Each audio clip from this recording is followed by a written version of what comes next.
కామారెడ్డి జిల్లా బ్యాక్లాగ్లో జరుగుతున్న అక్రమాలపై ఓయూ విద్యార్థి నిరుద్యోగ రక్షణ జేఏసీ చైర్మన్ మైపాల్ యాదవ్ కామారెడ్డి ఆర్ఎండ్బి గెస్ట్ హౌస్ లో విలేకరుల సమావేశం నిర్వహించారు. ఈ సందర్భంగా మైపాల్ యాదవ్ మాట్లాడుతూ కామారెడ్డి మళ్లీ దొడ్డిదారిలో బ్యాక్లాగ్ ఉద్యోగాల భర్తీకి ప్రయత్నం జరుగుతున్నాయని తెలిపారు.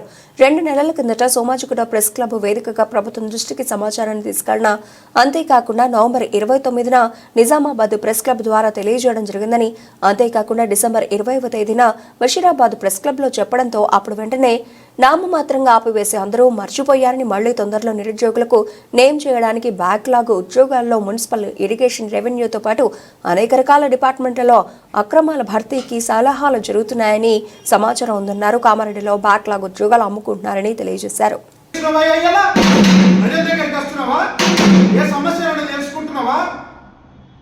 ఈరోజు ప్రైవేటు విద్యా వ్యవస్థలో ప్రైవేటు విద్యా సంస్థల్లో లక్షల్లో ఫీజులు తీసుకుంటా ఉన్నారు. కామారెడ్డి పట్టణంలో, కామారెడ్డి జిల్లాలో ఏది నీ చప్పుడు లేదు, నీ ఉలుకు లేదు. ఎమ్మెల్యేలు మాట్లాడతారు, మేము అభివృద్ధి చేస్తున్నాం, ఎక్కడుందయా మీ అభివృద్ధి? గ్రామాల్లో పోదాం, ఇదే పత్రికా మిత్రులు మేము పట్టుకొని వస్తాం, రండి, మా జేఏసీ వస్తుంది. మేము ఉద్యోగ సంఘాలుగా, ప్రజా సంఘాలుగా మేము చెప్తా ఉన్నాం. ఇక్కడ ఉన్నటువంటి మైపాల్ గారి యాదవ్ గారి ఆధ్వర్యంలో కావచ్చు, సాయికృష్ణ మా ఆధ్వర్యంలో కావచ్చు, ఉమ్మడి కామారెడ్డి నిజామాబాద్ జిల్లాలో ఎక్కడికక్కడ అన్ని నియోజకవర్గాల్లో అన్ని ఆధారాలు సేకరిస్తూ ఉన్నాం. ఇప్పటికి ఆధారాలు మా దగ్గరికి కొన్ని చెప్పినాం, నిర్మల్ కావచ్చు, మున్సిపల్ శాఖలు కావచ్చు, అన్ని డిపార్ట్మెంట్లకు సంబంధించి మేము ఆధారాలు పట్టుకొని ఆ రోజు మాత్రం ఎవరు కూడా మీరు తట్టుకొని భయంకరమైన నిజాలు మాకు బయటకు వస్తాయి. ఆ రోజు మాత్రం దానికి సంబంధించి పర్యవసానాలను మీరు భరించాల్సిందే, తప్పకుండా దానికి మీరు బాధ్యులైతారు. ఇప్పటికైనా మీరు ఈ ప్రెస్ మీట్ చోటైనా ఇప్పటికైనా బయటకు రండి. ఇప్పటికైనా మీరు ప్రెస్ మీట్ పెడతారా, ఇంకో విధంగా చేస్తారా, ఉన్నత స్థాయి విచారణ చేస్తారా, కలెక్టర్ గారికి కూడా మేము విజ్ఞప్తి చేస్తా ఉన్నామని చెప్పేసి ఈ సందర్భంగా తెలియజేస్తాం. ఛానల్లో చూడొచ్చు, తెలంగాణ నిరుద్యోగ రక్షణ జేఏసీ అని ఉంది. తెలంగాణ నిరుద్యోగ రక్షణ చేసి ఎందుకోసం ఏర్పాటు చేసినామంటే, గత ప్రభుత్వం ఉన్నప్పుడు నిరుద్యోగుల జాబులు, గ్రూప్ 1 జాబ్ కానీ, గ్రూప్ 2 జాబ్ కానీ, ఎంసెట్ కానీ, ఈ అన్ని జాబులు సింగరేణిలో కానీ, బ్యాక్లాగ్ జాబులు కానీ అన్నీ అమ్ముకుంటుంటే ఈ నిరుద్యోగుల తరఫున నిరుద్యోగులను రక్షించడానికి ఒక్క జేఏసీ లేదు. కుల సంఘాలు ఉన్నాయి, కుల సంఘాల జేఏసీలు ఉన్నాయి, కానీ నిరుద్యోగులకు ఒక్క జేఏసీ లేదని చెప్పేసి తెలంగాణ నిరుద్యోగ రక్షణ జేఏసీ ఏర్పాటు చేసినాం. తెలంగాణ నిరుద్యోగ రక్షణ జేఏసీ ముఖ్య ఉద్దేశమే నిరుద్యోగులందరినీ కాపాడుకోవడం. నిరుద్యోగులకు కష్టం వస్తే ఎక్కడ చెప్పుకోవడానికి లేక కూడా అనేక మంది ఆత్మహత్యలు చేసుకుంటుంటే 100 కోట్ల కన్నా, వజ్రాల కన్నా, 100 కిలోల బంగారం కన్నా మీ తల్లిదండ్రులకు మీ ప్రాణం ముఖ్యమైంది. మీ తల్లిదండ్రులకు ఒక 100 కిలోల బంగారం ఇస్తాం, మీ కొడుకుని మాకు ఇస్తావా, నీ కూతుర్ని ఇస్తావా, చంపుతామంటే ఏ తల్లిదండ్రులు ఒప్పుకోరు. కాబట్టి ఏ నిరుద్యోగి కూడా చావద్దు, క్షణికావేశంలో చావద్దని చెప్పేసి తెలంగాణ నిరుద్యోగ రక్షణ చేసి ఏర్పాటు చేసినాం. అప్పుడు సురేష్ అన్న చెప్పినట్టు అందరు తల్లుల కాళ్ళు మొక్కినాం. గ్రూప్ 1 జాబ్లు అమ్ముకున్నప్పుడు, పోస్ట్ పోన్ అవుతున్నప్పుడు ప్రబలిక అనే చెల్లె సూసైడ్ చేసుకుంటే 23 ఏళ్ళ చెల్లె చచ్చిపోతే అప్పుడు నిర్ణయించుకున్నాం, అవ్వ కేసీఆర్ ఉంటే మా పిల్లలకు జాబులు రావు, జాబులు అమ్ముకుంటున్నారని చెప్పేసి తల్లుల కాలు మొక్కి, అవ్వల కాలు మొక్కి సురేష్ అని చెప్పినట్టు అన్ని రాష్ట్రం అంతా లైబ్రరీల చుట్టూ తిరిగి, రైతుల దగ్గరికి వెళ్ళి, అవ్వల దగ్గరికి వెళ్ళి కేసీఆర్ ఓడగొట్టండి, అన్ని సమస్యలకు పరిష్కారం కేసీఆర్ ప్రభుత్వం ఓడిపోతేనే మన సమస్యలకు పరిష్కారం అయితే చేస్తే, ఇప్పుడు ఈ ప్రజా ప్రభుత్వం వచ్చి, కాంగ్రెస్ ప్రభుత్వం వచ్చి, రేవంత్ రెడ్డి ప్రభుత్వం వచ్చి సంవత్సరం అవుతుంది.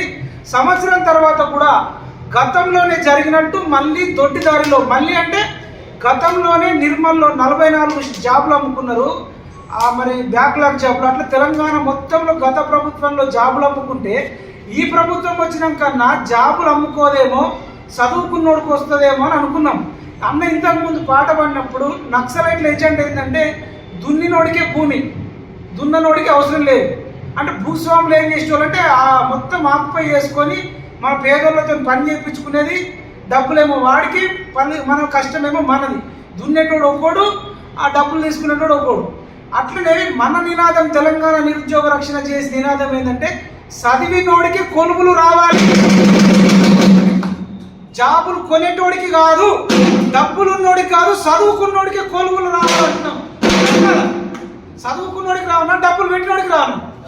చదువుకున్నోడికి రావాలి, మెరిట్ స్టూడెంట్కి రావాలని పెడితే ఈ ప్రభుత్వంలో కూడా అధికారులు అంటే ప్రభుత్వాలు మారినాయి. అంటే కేసీఆర్ గవర్నమెంట్ పోయింది, రేవంత్ రెడ్డి ప్రభుత్వం వచ్చింది, బీఆర్ఎస్ ప్రభుత్వం పోయింది, కాంగ్రెస్ వచ్చింది, కానీ అధికారులు మాత్రం వాళ్ళే ఉన్నారు. ఈ అధికారులు ఏం చేస్తున్నారంటే తెలంగాణలో మళ్ళీ అడ్డదారిలో బ్యాక్లాగ్ ఉద్యోగాల భర్తీకి ప్రయత్నం చేస్తున్నారు, మొత్తం తెలంగాణలోనే. అదేవిధంగా కామారెడ్డిలో కూడా బ్యాక్లాగ్ జాబ్లపై జరుగుతున్న అక్రమాలపై ఈరోజు సంచలన మీటింగ్ పెట్టినాం. ఈ సంచలన ప్రెస్ మీట్ ఈ కామారెడ్డి గొప్పతనం ఏంటంటే మొట్టమొదటిసారిగా తెలంగాణ కోసం చచ్చిపోయింది ఈ కామారెడ్డి బిడ్డ కానిస్టేబుల్ కిష్టయ్య బిక్నూరులో. నాకు భార్య పిల్లలు ఎవరొద్దు, శ్రీకాంతాచారి పెట్రోల్ పోసుకున్నాడు, హాస్పిటల్లో ఉన్నాడు, నేను చచ్చిపోతా అని చెప్పేసి శ్రీకాంతాచారి హాస్పిటల్లో ఉన్నప్పుడే సెల్ టవర్ ఎక్కి కానిస్టేబుల్ కిష్టయ్య భార్య పిల్లలను వదిలేసి చచ్చిపోయిన గడ్డ తెలంగాణ గడ్డలో కామారెడ్డి గడ్డ.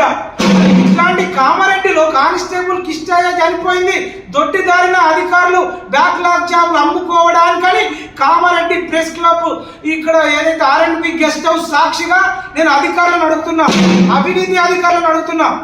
ఇది జరుగుతుందని మేము ముందే గమనించి 2 నెలల క్రితమే సోమాజిగూడ ప్రెస్ క్లబ్ వేదికగా ప్రభుత్వం దృష్టికి ఈ సమాచారాన్ని తీసుకెళ్లినాం. అదేవిధంగా నవంబర్ 29న నిజామాబాద్లో ప్రెస్ క్లబ్లో అప్పుడు కూడా ప్రభుత్వ దృష్టికి తీసుకెళ్ళాం. డిసెంబర్ 20న బషీర్బాగ్ ప్రెస్ క్లబ్లో కూడా ప్రెస్ మీట్ పెట్టి ప్రభుత్వం దృష్టికి వెళ్తే నామమాత్రంగా ఆపేసిర్రు. మళ్ళీ అందరూ మర్చిపోయారు అనుకొని మళ్ళీ తొందరలోనే నిరుద్యోగులకు అన్యాయం చేయడానికి బ్యాక్లాగ్ జాబ్లలో ఉద్యోగాలలో మున్సిపల్ శాఖలో, ఇరిగేషన్ శాఖలో, రెవెన్యూ శాఖలో, అదే దాంతోపాటు